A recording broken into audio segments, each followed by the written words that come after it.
والصلاة والسلام على سيد أسر الناس الوجود سر الله في كل موجود نقطة دائرة الوجود صاحب لواء الحمد والمقام المحمود الفاتح لما ولق والخاتم لما سبق المولد الحق بالحق بالقاسم محمد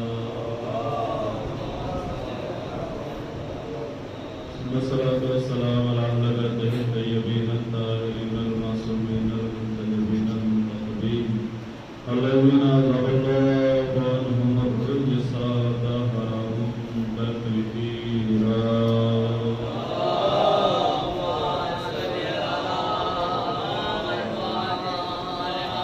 ولعنة الله على أعدائهم وغاسقهم ومنكر فضائلهم وغفلتهم أجمعين أما بعد فقد قال سبحانه وتعالى في كتابه المحكم وكتابه المسلم أعوذ بالله من الشيطان الرجيم بسم الله الرحمن الرحيم إنا هديناه السبيل إما شاكرا وإما كفورا صلوات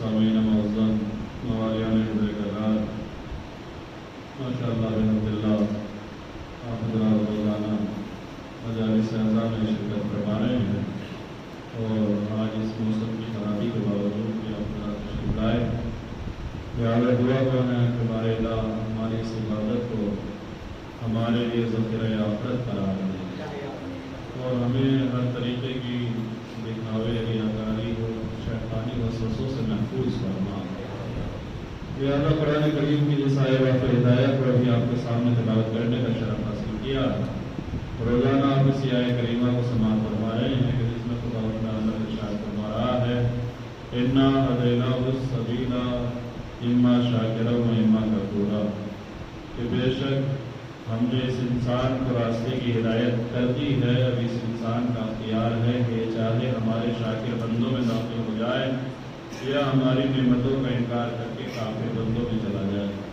ایک شکر کا راستہ اللہ نے دکھایا ہے اور ایک کفر کا راستہ ہے یعنی انسان کو طے کرنا ہے کہ مجھے اچھا بننا ہے یا برا بننا ہے مجھے جنت میں جانا ہے یا جہنم میں جانا ہے اب اگر کوئی انسان سامنے دیکھنے کے باوجود بھی یہ فیصلہ نہ کر سکے کہ مجھے کہاں جانا ہے تو یہ سمجھیے گا کہ وہ انسان نہیں ہے بلکہ حیوان سے بھی بدتر ہو چکا ہے اس لیے کہ حیوان کے اندر بھی اللہ نے اتنی تمیز اور اتنی تہذیب اور اتنا ادب رکھا ہے کہ یہ حیوان بھی طے کر لیتا ہے کہ مجھے کس چیز سے فائدہ پہنچنے والا ہے اور کس چیز سے نقصان پہنچنے والا ہے لیکن انسان اپنی عقل کی دہائی دیتا ہے کہ مجھ سے زیادہ عقل کسی کے پاس نہیں ہے حیوان کو بے عقل کہتا ہے بے شعور کہتا ہے لیکن آپ یاد رکھیے گا کہ بہت سی جگہوں پہ جانے کے بعد یہ انسان حیوان سے بھی نیچے گر جاتا ہے قرآن خود کہتا ہے اولئک کالانعام بل هم اضل یہ حیوان جیسے ہیں بلکہ حیوان سے بھی بدتر ہیں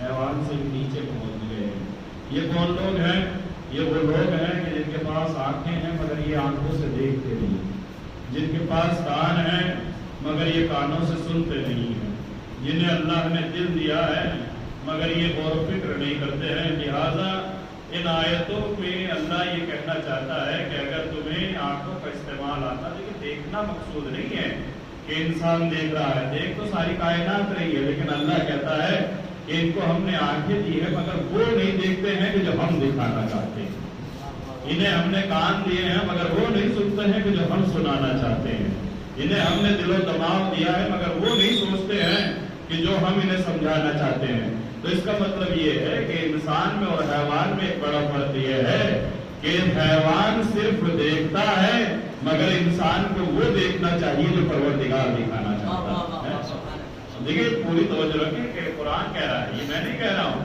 یہ قرآن کی آیت ہے کہ قرآن کہتا ہے کہ ہم نے انہیں آنکھیں دی ہیں اولئک کالانعام اور یہ تو جانوروں جیسے ہو گئے ہیں بل ہم اضل بلکہ جانور سے بھی بدتر دیکھیں انسان کے اندر اللہ نے دو چیزیں رکھی ہیں ایک انسان کے اندر شہوت ہے اور ایک انسان کے اندر عقل ہے عقل ہے اس عقل کا استعمال اس انسان کو فرشتوں سے اعلیٰ بنا دیتا ہے اور اگر انسان شہوتوں میں پڑ جائے اور خواہشوں میں گرفتار ہو جائے تو یہی انسان ہوتا ہے جو حیوان سے بھی بدتر ہو جایا کرتا ہے. لہذا اللہ نے اس انسان کے اوپر حجتیں تمام کر دی.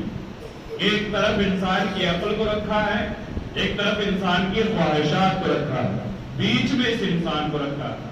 ایک مخلوق اس سے اوپر نظر آتی ہے جسے فرشتہ کہا جاتا ہے, جو نورانی مخلوق ہے, جو اللہ کی عبادت کرتی ہے, جو اللہ کے حکم سے سرتاجی نہیں کرتی, جو اللہ نے حکم دے دیا ہے اسے پورا کرتے ہیں, وہ ہے فرشتے. ایک اللہ کی وہ مخلوق ہے کہ جو انسان سے پائین ہے, اس انسان سے نیچے ہے, اس انسان سے پست ہے, جسے حیوان کہا جاتا ہے, جسے ہم یہ کہتے ہیں کہ اس کے پاس عقل نہیں ہے, شعور نہیں ہے. لیکن قرآن کہتا ہے کہ ہم نے تمہیں درمیان میں رکھا ہے, نہ تمہیں فرشتوں جیسا بنایا ہے, نہ تمہیں حیوان جیسا بنایا ہے. اب تمہیں یہ اختیار ہے کہ تم چاہو تو عقل کا استعمال کر کے ان فرشتوں سے بھی بالا ہو سکتے ہو, ان فرشتوں سے بھی افضل ہو سکتے ہو. اور اگر تم عقل کا استعمال چھوڑ دو, شہوتوں میں پڑ جاؤ, خواہشوں میں پڑ جاؤ, تو تم اس جانور سے بھی بدتر ہو سکتے ہو. اب آپ نے دیکھا ہوگا کہ یہی انسان ہے کہ جب اللہ کی عبادتوں میں قدم رکھتا ہے اور اللہ کے علم کو حاصل کرتا ہے اور اللہ اسے اپنا خلیفہ بناتا ہے, اللہ اسے اپنا نمائندہ بناتا ہے, تو وہ فرشتے کہ جو اللہ کی عبادتوں کے لیے مشہور تھے, اللہ انہی فرشتوں سے آدم کو سجدہ کرا دیتا ہے. کراتا ہے نہیں کراتا ہے؟ کہ وہ کسی شاعر کا شعر ہے کہ فرشتہ مجھ کو کہنے سے, ہم ایک دوسرے کو فرشتہ کہہ دیتے ہیں, ارے اس کا کیا کہنا, وہ تو فرشتہ سے کم انسان ہے, بڑا اچھا انسان ہے, بڑا نیک انسان ہے, ہم فرشتہ کہتے ہیں. کہتے نہیں کہتے لائک اینجل, وہ تو فرشتے جیسا ہے, وہ تو ایک دیودوت نظر آتا ہے, وہ تو ایسا ہے کہ جیسے اللہ کا کوئی مقدس فرشتہ ہو. لیکن فرشتہ کہنا یہ انسان کی تعریف نہیں ہے. کسی شاعر نے کہا تھا کہ فرشتہ مجھ کو کہنے سے میری توہین ہوتی ہے, میں مسجود ملائک ہوں, مجھے انسان رہنے دو. اللہ نے اس انسان کو سجدہ کرایا, فرشتوں سے کرایا, اور اس لیے کرایا کہ تمہارے پاس عبادتیں تو ہیں مگر ہم نے اس انسان کو عقل بھی دی ہے, شہوت بھی دی ہے. دیکھیں فرشتوں کے اندر عقل ہے مگر شہوت نہیں ہے. اب جب شہوت نہیں ہے, خواہشات نہیں ہے, لذتیں نہیں ہے, تو ان فرشتوں کو کیا معلوم کہ صبح کے وقت سونے میں کیا مزہ آتا ہے. انہوں تو عبادت کا مزہ معلوم ہے, صبح کے وقت سونے کا مزہ. لیکن مزے کے اوپر کل بھی بات ہو رہی تھی کہ عبادتوں کا بھی ایک مزہ ہے. اسی طریقے سے جیسے عبادتوں کا مزہ ہے تو صبح کے وقت سونے کا بھی ایک مزہ. دوپہر میں سو رہا ہو وہ مزہ نہیں ہے, رات میں سو رہا ہو وہ مزہ نہیں ہے, شام میں سو رہا ہو وہ مزہ نہیں ہے. لیکن صبح جب مؤذن اذان دے رہا ہو اس وقت سونے کا مزہ کچھ اور ہوا کرتا ہے. بہت بڑے پہلوان گزرے ہیں رضا صادق ایران کے, جنہوں نے 4 کوئنٹل وزن اٹھایا. اب دیکھیں میں اپنی بات کو قریب کر رہا ہوں اس لیے کہ آج 8ویں امام کی شب شہادت ہے اور انہی کا تھوڑا سا مجھے تذکرہ بھی کرنا ہے, فضائل میں بھی, پھر مسائل بھی انہی کی بیان ہے. لہٰذا میں لے کے جا رہا ہوں آپ کو سرزمین یاد کر. ایک پہلوان, ایک ریسلر, ایک وزن اٹھانے والے, ایک وزنہ بردار, ویٹ لفٹر گزرے ہیں ایران کے رضا زادے. انہوں نے کتنا وزن اٹھایا تھا؟ 4 کوئنٹل وزن اٹھایا تھا. 400 kg وزن انہوں نے اٹھایا تھا اور ورلڈ ریکارڈ انہوں نے قائم کیا تھا. اولمپک میں انہیں گولڈ میڈل ملا.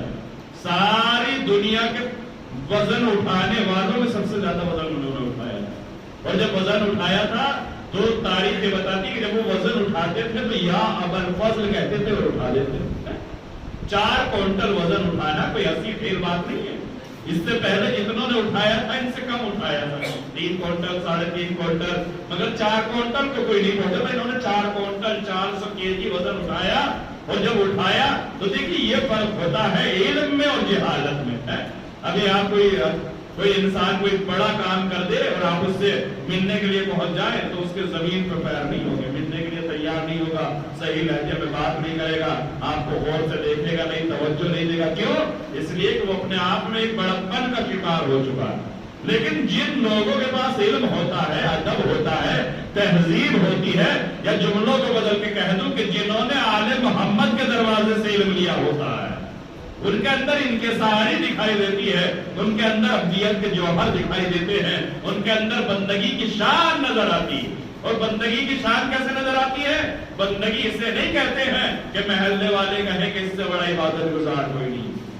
رشتہ دار کہیں کہ اس سے اچھا آدمی کوئی نہیں ہے. نہیں، انسان کا اخلاق اور کردار گواہی دے کہ اس سے بہتر آدمی کوئی نہیں ہے. اب یہ ہمارے اندر ایک ڈفرینس پیدا ہو گیا ہے کہ ہمیں بتانا پڑتا ہے کہ صاحب ہم سادات سے، ہمیں بتانا پڑتا ہے کہ ہم اہل بیت کے چاہنے والے ہیں، ہمیں بتانا پڑتا ہے کہ ہم زیدی صاحب ہیں. مگر پرانے دور میں ایسا نہیں تھا. جو ہمارے آباء و اجداد گزرے ہیں ان کا کردار ایسا تھا کہ لوگ پوچھ لیا کرتے تھے کہ کیا آپ سادات سے تعلق رکھتے ہیں. ان کا کردار ایسا تھا. اب ہم شجروں کے محتاج ہو گئے کہ ہمیں شجروں سے بتانا پڑتا ہے کہ ہم سادات ہیں، ہمیں شجروں سے بتانا پڑتا ہے کہ ہم زیدی ہیں. تو یاد رکھیے گا کہ شجرہ وہ نہیں ہے جو جان سٹ میں رکھا ہوا ہے جسے اٹھا کے دکھایا جاتا ہے کہ دیکھیے ہمارا سلسلہ سادات جو ہے وہ امام رضا سے جڑ رہا ہے، وہ امام زین العابدین سے جڑ رہا ہے. ارے تمہارے شجرے کا تعلق ان سے جڑ رہا ہو یا نہ جڑ رہا ہو، مگر کردار اور سیرت کا تعلق ان سے جڑنا چاہیے.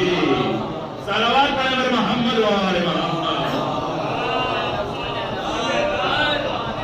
کیا ہے؟ حسین رضا زادے، ان کا نام حسین ہے، رضا زادے ان کا فیملی نیم ہے.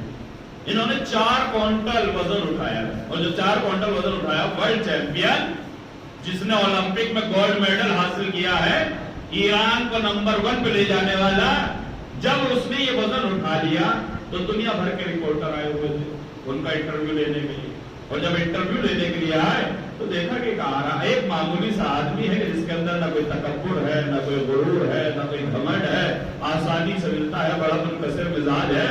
تو جب بہرحال آج کے دور میں آپ دیکھ لیں کہ اگر کوئی اتنے بڑے عہدے پہ پہنچ جاتا ہے تو جلدی سے انٹرویو دینے کے لیے تیار نہیں ہوتا ہے، رپورٹر سے ملنے کے لیے تیار نہیں ہوتا. انہیں دھمکاتا ہے کہ نہیں میرے پاس وقت نہیں ہے، میرے پاس ٹائم نہیں ہے. لیکن انہوں نے ٹائم دیا، اور جب ٹائم دیا تو یہ رپورٹر آئے ہیں ان سے معلوم کرنے کے لیے، ان کا انٹرویو لینے کے لیے. تاریخ یہ بتاتی ہے کہ حسین رضا زادے سے پوچھتے ہیں کہ آپ یہ بتائیں کہ آپ کی نظر میں سب سے طاقتور انسان کون ہے؟ جس نے 4 کوئنٹل وزن اٹھایا ہے، ورلڈ چیمپئن ہے، جس نے اولمپک میں گولڈ میڈل حاصل کیا ہے. اب اگر اس سے یہ پوچھا جا رہا ہے کہ بھئی آپ کی نظر میں سب سے طاقتور انسان کون ہے، تو انہیں یہ کہنا چاہیے تھا کہ میں نے 4 کوئنٹل اٹھایا ہے، جو مجھ سے 4 کوئنٹل زیادہ اٹھا دے گا وہ مجھ سے بڑا پہلوان. یہ تو کہنا چاہیے تھا.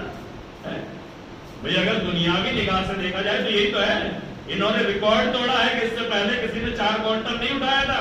انہوں نے 4 کوئنٹل اٹھا دیا تو اب تلک کے سب سے بڑے پہلوان یہ ہیں، سب سے بڑے طاقتور یہ ہیں. لہٰذا جب ان سے یہ پوچھا جا رہا ہے کہ آپ کی نظر میں سب سے بڑا پہلوان انسان کون ہے، تو انہیں یہ کہنا چاہیے تھا کہ میں نے 4 کوئنٹل اٹھایا ہے. جو 4 کوئنٹل 10 کلو اٹھا دے، جو 4 کوئنٹل 5 کلو اٹھا دے، جو 4.5 کوئنٹل اٹھا دے، وہ سب سے بڑا پہلوان ہوگا. مگر اللہ پر یہی فرق ہوتا ہے دنیا والوں کی نگاہوں میں اور دین والوں کی نگاہوں میں. انہوں نے فرمایا کہ سنو، میری نظر میں سب سے طاقتور انسان وہ ہے جو صبح کی اذان کے وقت 100 گرام کی چادر اپنے اوپر سے اتار کے الگ رکھ دے اور اللہ کی عبادت کے لیے کھڑا ہوگا.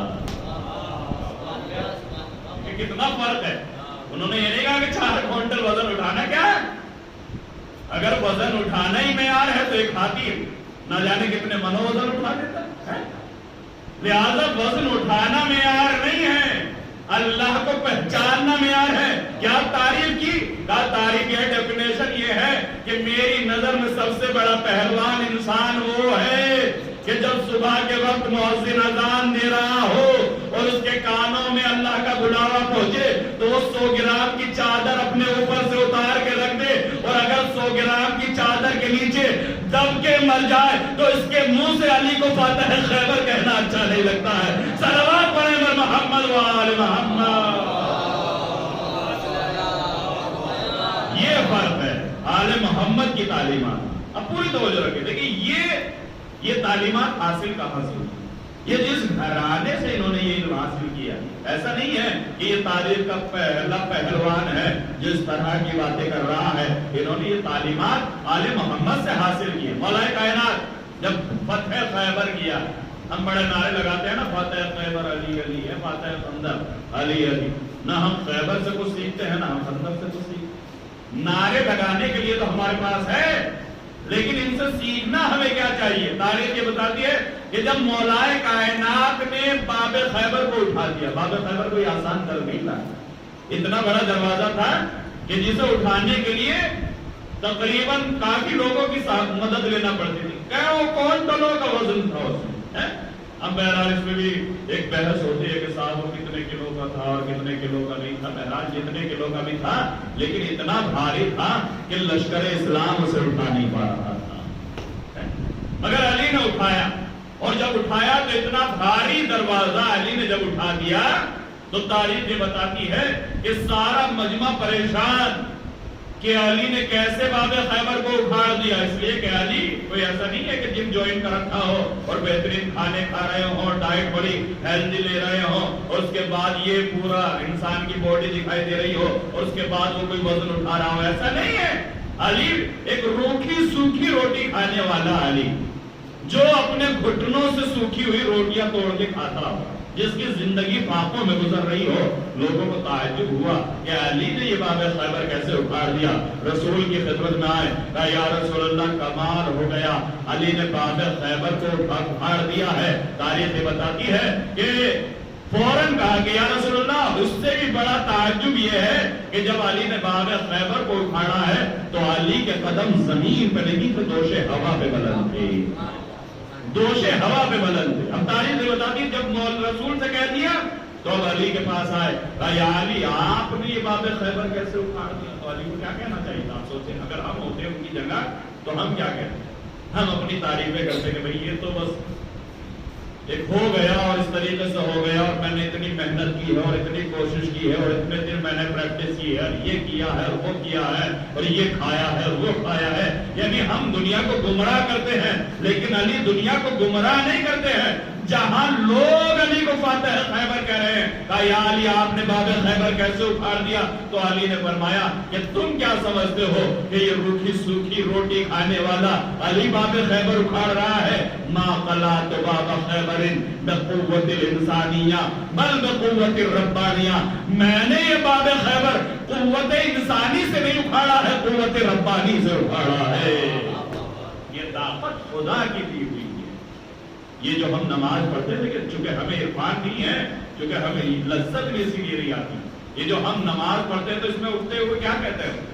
جب ایک رکعت ختم کر دی تو دوسری رکعت کے لیے جب کھڑے ہوں گے، دوسری ختم کر دی تو تیسری رکعت کے لیے کھڑے ہوں گے تو کیا کہتے ہیں؟ بحول اللہ وقوتہ اقوم واقعد، میں اللہ کی دی ہوئی طاقت سے اٹھ بھی رہا ہوں اور بیٹھ بھی رہا ہوں۔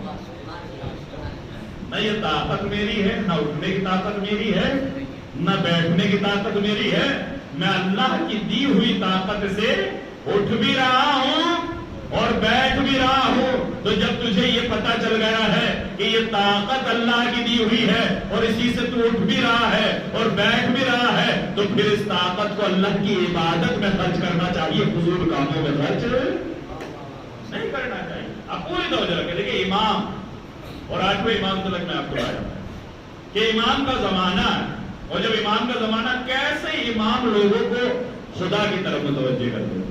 مامون رشید امام کے دور میں بادشاہ ہے وہ، لہذا فضیلتوں کا بھکاری ہے، فضیلتوں کو اکٹھا کرنے کے لیے طرح طرح کے حربے استعمال کرتا ہے۔ ایک شخص آیا، دربار کھلا ہوا تھا، مامون رشید بیٹھا ہوا تھا، لوگ تعریف کرنے کے لیے بیٹھے ہوئے تھے، چاپلوس بیٹھے ہوئے تھے، وزیر بیٹھے ہوئے تھے، کہ اتنے میں دیکھا کہ ایک بیچنے والا آیا ہے، کوئی سامان بیچ رہا ہے، اور جب سامان بیچ رہا ہے تو اس نے کہا، مامون نے کون ہے؟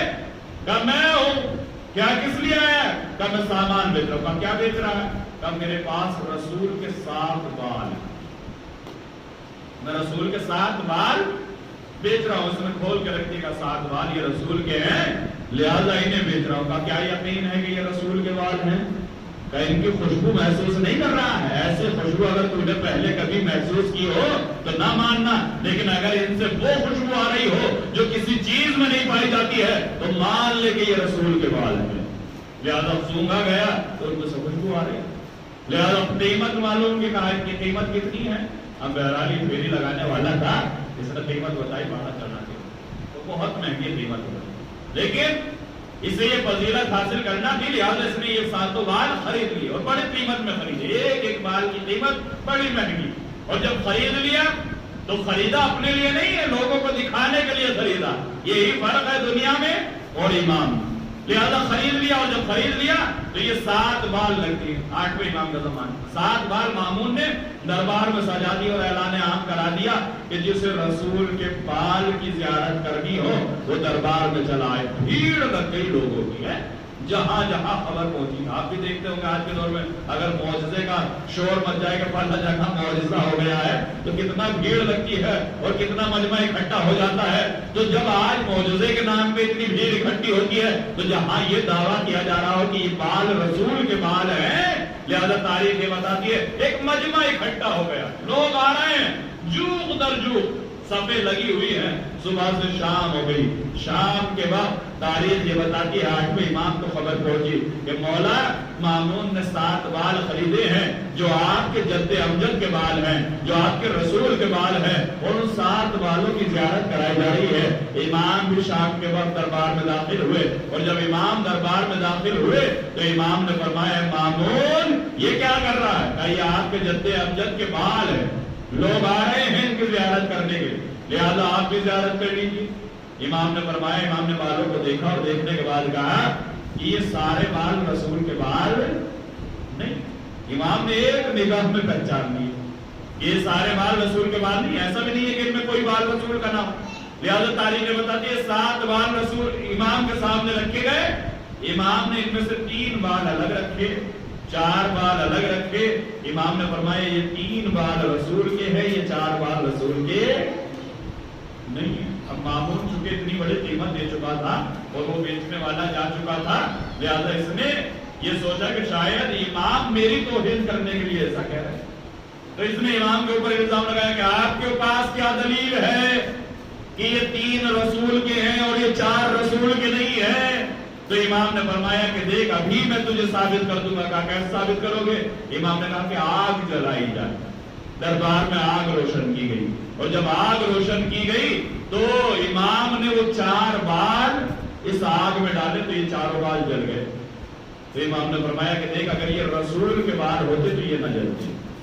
اس کے بعد تاریخ بتاتی کہ ان 3 کے بارے میں کیا کہتے ہو، انہیں بھی ڈال کے دیکھو. اب تاریخ بتاتی اب جن 3 بال کو آگ میں ڈالا گیا تو بال تو نہیں جلے مگر آگ بجھ گئی. یہ بھی رسول کے بال کا معجزہ ہے. تو جس کی بال آگ کو بجھا سکتی ہو کیا اس کی آل آگ سے نہیں بچا سکتی ہے؟ صلوات پڑھیں بر محمد و آل محمد.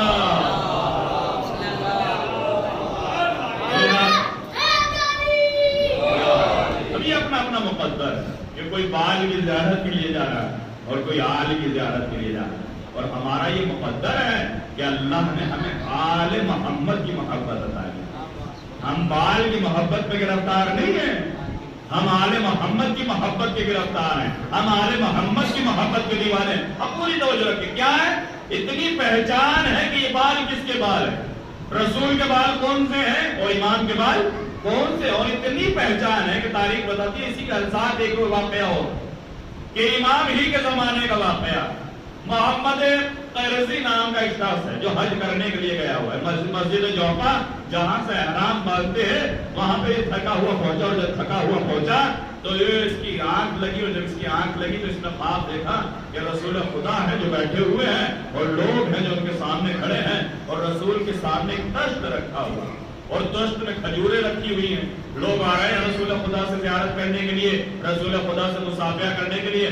جب لوگ رسول سے مصافحہ کرتے ہیں تو رسول انہیں کچھ کھجوریں دیتے ہیں. لوگ دامن کو پھیلاتے ہیں، اپنے ہاتھوں کو پھیلاتے ہیں اور رسول کھجوریں دے رہے ہیں.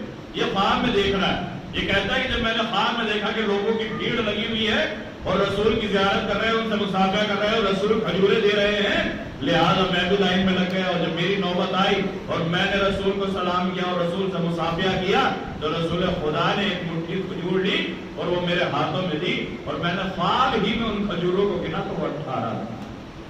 اتنا خواب دیکھنے کے بعد یہ جب صبح کو اٹھا تو بڑا پریشان ہوا کہ یہ کیسا خواب ہے، اس کی تعبیر کیا ہوگی. لہذا مختلف نجومیہ کے پاس گیا. کسی نے کہا کہ تیری عمر کے 18 سال باقی ہیں، کسی نے کہا تیری عمر کے 18 مہینے باقی ہیں،